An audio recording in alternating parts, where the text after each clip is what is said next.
Ang susunod na programa ay rated PG. Patnubay at gabay ng magulang ay kailangan sa mga batang manonood. Titri kapatid, sagot kita. Mga masama, lagot ka na. Ang babangga, magigiba. Aaksyon na agad sila! Sa ulo ng bakbakan ngayong gabi, bogus na kumpanya. Kaya raw patitulahan ang lahat ng lupain sa Pilipinas. Timbog. Sa kanila daw yung buong Pilipinas. Sabihin mo lang sa amin dahil mayroon kaming grupo na at saka paggagawa na namin ito ng titulo lahat. Police station at barangay hall, katabi ng iligal na terminal sa ugat ng bol-bol na traffic. Sino hindi ma-blood niyan? Nakakainis kasi pag dumaan kami dyan, laging traffic dahil sa illegal terminal mga jeep. At inang-kitang-kita kung paano binaril ang kanyang anak sa laysay na ginawa ng pulis. Iba sa testimonya ng nanay. Usap mga pulis upang humingi ng saklolo. Pero ano po ang ginawa nila Wala po silang magandang ginawa.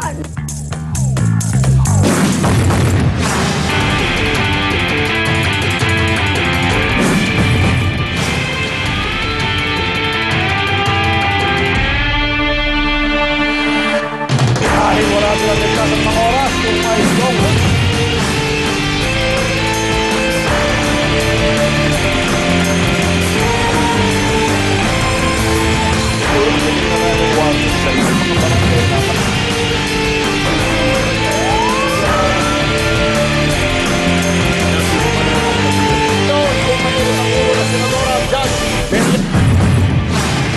Magandang hapon mga kapatid, habang pinabubuwag na ni Pinoy ang private armies, isa-isa namang tinitiris ng titiri ang mga halangang kaluluwa.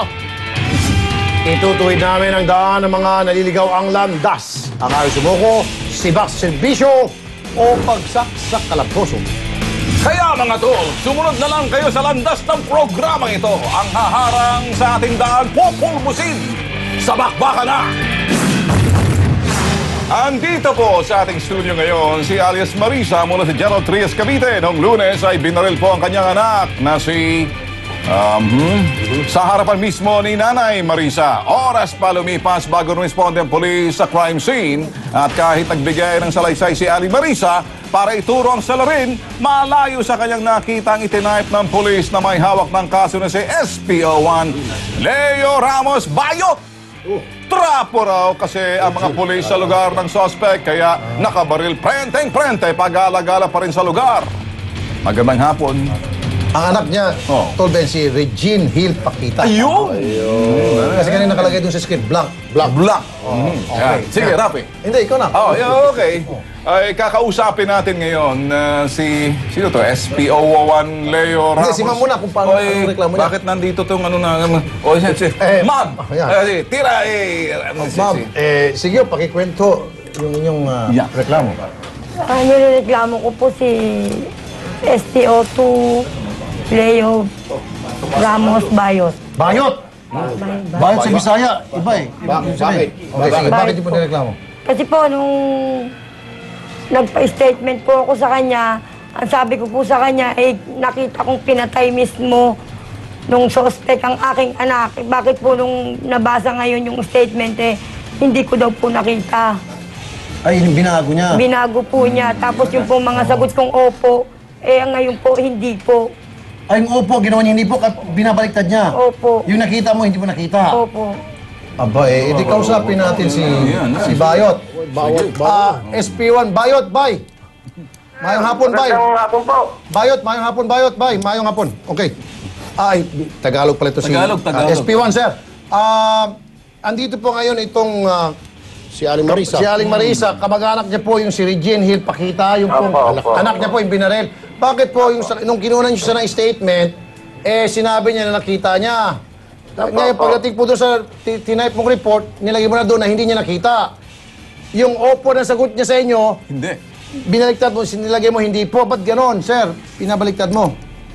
Alin po dito, sir, yan. Ito, tawa ko yung sa statement ng isa Sige. Sa ano po, sir? Sir, sa atin mo, sir, kung anong Kung may babaguhin, sir, yun naman yung welcome naman ho, sir, dito. Ayusin, sir. Sige, magsalita ko kay ma'am. Sige. Ito, pakinggan ka. Sige, magsalita ka, ma'am. Doon pong sinabi namin na babaguhin po, yung pa-statement po kami sa kanya, Lunes pa po, nag-statement na po ako sa kanya. Ngayon, umalis po naman siya nung Martes. Sabi po niya, bumalik na lang po kami ng Huwebes. Tapos Okay, anyway, Sir, SP, ang tanong ko sa'yo, bakit mo binabago, iniiba, binabaliktad yung kanyang statement? Halimbawa, yung pagsabi niya na nasaksihan niya, Oo. yung pagpatay sa anak niya, ang sinabi mo, hindi niya nasaksihan, ba't mo binaliktad? Sir, baka meron lang akong medyo konting error. Yan naman, baguhin natin kung talagang pwede ho baguhin. Error, sir. napakalaking error yan, sir. Tapos Ay, yung nako. sagot niya na opo, na hindi po, sinabi mo opo, ganun ba? yung pong opo na Yung opo, naging hindi po. Yan po ba yung maliit na pagkakamali? Ang laking pagkakamali kaya yan kasi magkabilaan extreme Diba? Okay lang sana kung halimbawa sinabi niya na hindi po, medyo, pwede magkalapit pa, hindi po at saka medyo. Pero yung hindi po, opo, kabaliktaran yun, extreme yun, ang labo naman pagkakamali yun. Sir, ayusin lang po, sir. Ayusin lang po. SPO1 Leo Ramos Bayot, may tanong ako sa iyo. Ikaw ba'y isang investigador? Yes, sir. Yes, sir. Saan ka natuto maging investigador? Paano mo Bali, dito na rin po natutunan? sa Sino Gentry. nag-train sa'yo? Dahil mukha atang balibaliktad ang mga sinusulat mo. Yan, mortal sin yan dahil binabago mo. Falsification yan. Naraintindihan mong ibig sabihin yan. Yes, sir. Yes, Ngayon, sir. kung umaamin ka sa pagkakamali mo, napalpak ka, ayusin mo, nakakahiya ka. Pero may pagkakataon ka para baguhin to, pakita mo sa akin, babaguhin mo, tutuwirin mo mali mo. Umaamin ka naman sa pagkakamali mo ngayon Oh, Ay, di, sir, babaguhin lang natin, sir. Ayun. Kung anong magandang, sir, dyan. maganda. Sige, Alam mo, SPO1 Bayot, madali lang bago-baguhin yung mga yan. Pero ang problema, kung hindi lumapit itong si Missy sa Yun. amin, yung salaysay niya, yung report mo, gagamitin ng korte yan. Kung mga binaligtad mo, ginawa mong hindi po, baka tuluyan na makalaya yung suspect, maabswelto. Hindi po O at large pa ngayon yung suspect. Sa susunod, ayusin mo yung hindi yung puro kalokohan o hindi ko alam kung binayaran ka at babalik-baliktarin Ay, mo. wala ko, sir. Isulat mo yung... Sir, babalik, bakit sir. mali-mali?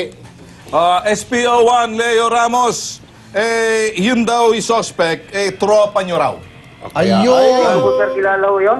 Ano? Kilala mo? Hindi ko po, sir, kilala yung tao Hindi yan. mo kilala. Wala, sir, pangarap, pero hindi ko po yan. Tropa raw kasi ng mga pulis. Sa lugar ninyo yung suspect. Ayaw. Hindi ikaw, pero tropa raw. Ito ba yung striker ninyo, asset ninyo, alaga ninyo, pag-alagala dyan? Umamin ka nga? Ang pinakamaganda dito, Tolben, tawagan natin yung Kaya jefe ni gusto ko, Bayot. sagutin mo to, Bayot. Ito ba, kilala to? Asset nyo ba to? Striker nyo ba to? Naglilinis ba to ng kubeta sa presinto ninyo? Ginagamit nyo ba to? Kilala nyo to, hindi ba? Kilala, sir, sa pangarap. Yun naman pero pala hindi ko kunya. nakakasama yan. Op, MT, RCB. Ito na, si Chip na lang. Si Chip. Wala mangyayari dito. Okay, kausapin ba natin ang hepe ng General Trias, si Superintendent Gregorio Evangelista, Colonel Evangelista, magandang hapon. Magandang hapon po. Okay, meron lang ho kami lalapit. Mangyari itong investigaron niyo si SPO1 Bayot. Balsamador. Ay, wala ho yatang hindi ho marunong mag-imbestiga at mali-mali. Binaligtad-baligtad niya yung statement itong complainant, itong nagrereklamo, itong nanay ng biktima na namatay. Sa halip ng mga sagot na opo, sabi, hindi po. Mga tanong na nakita mo ba? Hindi po. Ano pa ang suspect? Delikado ho ito at baka ma-dismiss itong kaso laban sa suspect. Tama. Problema, lumalabas Colonel Evangelista, mukhang bata-bata yata ng mga bata mo yung suspect. Alaga, kilala. Mukhang striker yata ho nila ito. Hindi, ito, Hindi ko po alam kung sino po itong suspect po natin. Colonel, Pero excuse me. i-check ko po doon sa mga tauhan po natin kung Colonel. kakilala po nila personal. Kilala ho nila, Colonel. Ito, Colonel, magsalita. Anong pangalan ng suspect? Edgardo Villasis po. Edgardo Villasis. Inamin po mismo ng ni SP1 kanina na kilala niya yung pangalan. Ito pong si Villasis, sir, ayon sa ginawa namin pagtatanong-tanong imbestiga, Tropa. asset po ito ng mga pulis. Yung tinatawag na striker. Colonel, bawal na yung paggamit ng striker, sir, di ba? Opo. Oh. Anong gagawin natin dito kay Saka itong loko-loko itong investigador mo, dapat sir, alisin na ito sa pagka-investigador, gawin na itong janitor ninyo. Hindi, Embalsamador. Kung Kaya pangyayari po, yan. imbestigahan po natin at ako na po yung personal na mag-check po dyan sa statement po na binigay po ng ating yung nanay po ng biktima. Oo. At i-check po natin kung ano po yung kamalianan na ilagay po nitong ating kapulis-pulis dito. Sir, Colonel, umamin na po si SPO1 Bayot na nagkamali ho siya, tutuwirin niya na lang daw. Pero ito sa akin, ay tropa raw ho kasi ito ng mga pulis, medyo striker, alaga ho nila, kaya delikado ho to, Colonel. Baka sakaling ipatawag nyo na lang ho, baguhin ho natin, tama si Tula Erwin, ginagamit ho ng korte kung ano yung basurang pinapasok sa blatter at ipinasa sa korte, binabasura na rin. So, tama po yun. Kung mali po yung ginawa ng pulis natin, hindi po talaga po sa korte po yan. Okay. At hindi naman po natin papayagan na maging ganyan po yan. Opo. Ngayon sir, isang request sir, ipapakita po namin sa inyo yung glaring error, yung talagang napakalaking pagkakamali na sinadya po talaga, hindi pwede sabihin na honest mistake. Papakita po namin sa inyo, once na makita niyo po yan sir, ang gusto kong mangyari, sibakin po sa pwesto itong bobong pulpul na SP1, Leo Ramos at Bayot. Opo. Ay magagaranti ako, sir, na itong ginawa ni Bayot with bad intention na baguhin yung blatter para ito'y lutuin. naman po kami ni Bayo. Opo, titingnan ko po. sige. I-check ko po natin. Sige po. Yan, okay na. Okay. Sige po. Okay, salamat po, Colonel Evangelista. Sargento Bayot. Bayot! Bayot. Wala na, umiyak na yata. Hello, sir. Si Bayot. Bayot. Narinig mo na, Bayot! Ha? Bayot ka talaga. Para kang natutuwa, Bayot eh. Hindi ka ba natatawa? Sir, magandang po. Ha? Alo, sige na. Magandang po. O, ayusin mo na yung... Magandang hapon? Anong maganda sa hapon? Matulog ka na lang. Jesus Mariusip. O, sige, salamat. Sargento Bayot. Sige. Wala na si Bayot? Wala na. Wala na. Nanay, sige po, upo ka muna dyan. Sasamahan ka namin kay Colonel para magawa ng bagong maayos na blatter. Okay, reklamo. Sa pagbabalik ng T3 Illegal Terminal sa Maynila, kinakadlong ng mga pulis at barangay. Nakakainis kasi pag dumaan kami dyan, laging traffic, sa illegal terminal, mga jeep. At bogus na kumpanyang kaya raw patitulahan ang lahat ng lupa sa Pilipinas kasama ng Malacanang, kalaboso sa entrapment ng T3. Sa kanila daw yung buong Pilipinas. Sabihin mo lang sa amin dahil mayroon kaming grupo at saka pagagawa na namin ito ng titulo lahat.